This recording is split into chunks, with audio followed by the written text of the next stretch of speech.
just went through security and it was an absolute nightmare. They had about 20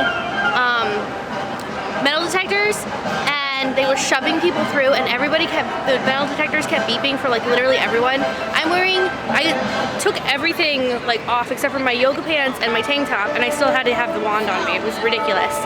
But regardless, that's not important. We are here now. I'm gonna go in. I'm gonna get into the Expo hall first because that's the most important thing for me today. And then I'm hoping that maybe I can make it to a couple of the shows that are in the amphitheater.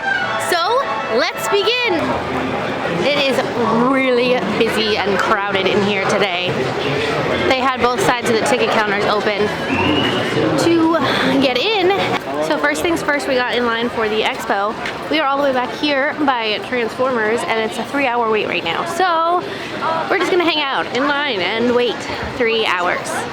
So the line is kind of moving along pretty quickly. I mean, we're still probably about 2 hours out, but they have movies playing, behind the scenes stuff to keep you entertained, so that's pretty cool. I was bummed that we were going to miss one of the shows in the amphitheater. They're actually broadcasting on the TV here in the New York section while we're waiting to get into the Expo hall, so that's really cool.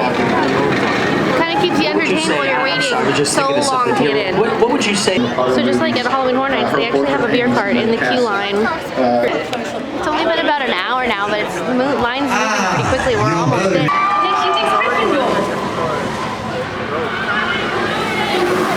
These are all prerequisites, yeah, that's very important. Color changing crown in case you need it, alright? Gryffindor! That didn't take it long at all. We should go into the wizard. You are meant to be. Gryffindor will take you far, congratulations. We're already going in. Take pictures for the end, guys. Entrance is this way. Your students are lucky to have you. Congratulations.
expo hall, and it was so crowded in there. They actually closed the line for, or the queue for the studio tour, so we couldn't even go in that. And so Brian asked them when they were going to be opening that line back up, and she said that the wait right now was over 2 hours.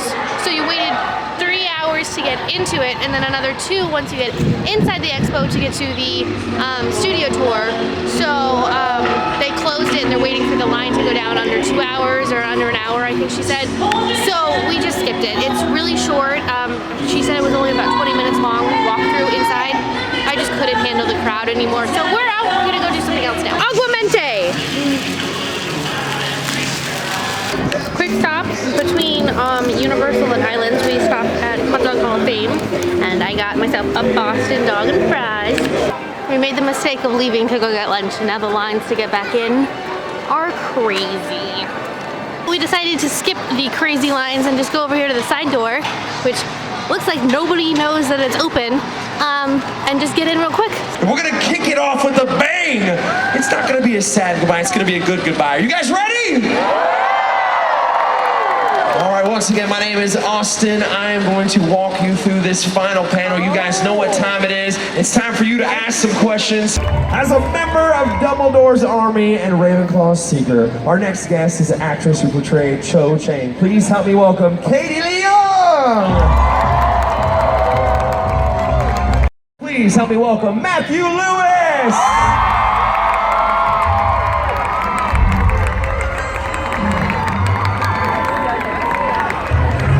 Now, she was the youngest of the Weasleys and the true love of Harry Potter.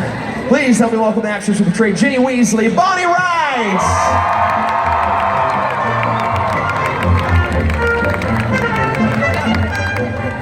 I like that music. Now, our final guest portrayed one of Harry Potter's best friends. As Ron Weasley, he stood by Harry's side from the very beginning. Please help me welcome Rupert Grint!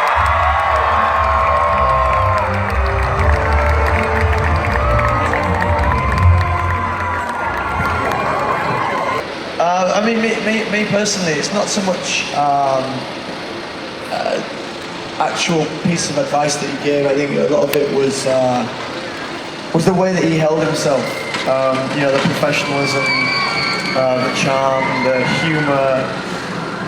You know, a lot of people can get very worked up about our industry and can get very stressed and worry. And I think one of the things that I learned from Alan and everyone else, actually, I know you tell the story about Helena having a similar thing, is the idea of just have fun. You know, have fun with what you're doing. We're so fortunate to be doing our job, to be doing what we love. And every day you saw Alan, you know, and he put in an incredible performance as Snape, but he was always having fun with it, and that's something that I try and take away, definitely. And my question was, because I'm an aspiring Broadway actress, and I was wondering, what are your favorite parts or perks of working on Broadway versus on film? Nice. How's everyone? How you doing? Okay, yeah, good question. Yeah, I love doing theatre. Is something I've only done it twice now, but something I always wanted to do. It's very different. It's terrifying. I was having panic attacks nearly every night. It's very scary. But yeah, you get such an amazing feeling. It's such a thrill to be on stage and have such an instant kind of reaction. It's incredible. Also, you don't have to watch it back. Is another perk I like. But yeah, no, it's great. It's just an incredible feeling, and yeah, I love it. I'd love to do it again. Last scene, it was nice. The last scene was one of those big ones, because I was afraid it was going to be just like some lousy shot of my hand or something, because that often happens. There's an anticlimax. But the last scene I shot was the big one in the courtyard, where it's the face-off with Voldemort and the Death Eaters. I can't remember the exact shot, but it was just one, like, I didn't feel like there wasn't a lot of pressure on me. I didn't have anything to say, but it just felt it was real. It was definitely the perfect way to end, like with the whole family. And I can't see. it's right here. here. Where are you? Where are you? Oh, I can't see. Oh, there, yeah, I see. And so I got it because it means face your fears because you were scared of spiders. So I wanted to know what each one of your guys' fears were and if you've ever conquered them. Oh, and you forgot to do the rap earlier, so. Oh my god. No way. That would be his biggest fear. Yeah. Let's go with the fear first. I'll definitely do it at the end. I just need to do a bit of warm up.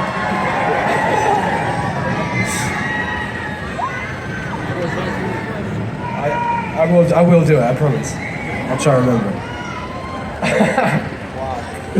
Oh my god. Quickly, somebody answer the questions. Biggest fear. And have you conquered it? Mine is actually spiders, and no, I have never conquered that fear. I actually had hypnotherapy for it in New Zealand. Didn't work. I think I'm even more scared of spiders now. I was once trapped in my kitchen by a spider. And I lived with my mate Nick at the time, and he was on a night out, and I paid for him to come home in a taxi to kill the spider, and then a taxi back into his night out, because I wanted to go to bed and I couldn't get out of the kitchen. I really hate spiders. Anybody else got a fear? All right. Aaron. Okay, guys, I have Jared. He is a local. He has a fun question for everyone. Okay, my question is, if any creature in the wizarding world was real, which one would you want to have as a pet and why? I mean, spiders are real.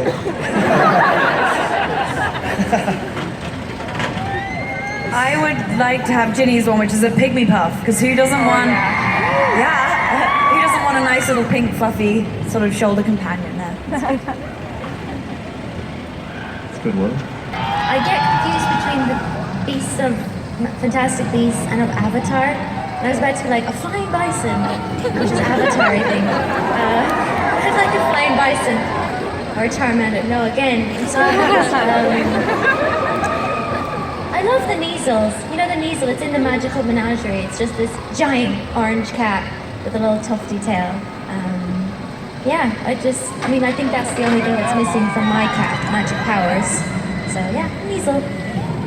It's just so much about that I feel that we never got covered in the books or the films. I imagine there could be so much they could do there, and I'd like to get lost in the Forbidden Forest. It'd be pretty cool. I can't choose. I had like 100 in a split second in my mind. I would say... Probably said enough about the Weasley family, so I know that we want the Burrows, but I think like the Triwizard Tournament would be pretty cool to have. I mean, each of us, like you play a part and you play the game yourself. That'd be pretty cool. Yeah. I agree. I think it would be cool to do the underwater challenge and see the mer people and rescue Katie. Go rescue Joe. Because the mer people were so weird, and I think underwater just has a magical charm of its own, even without all the stuff, and it's so quiet and eerie.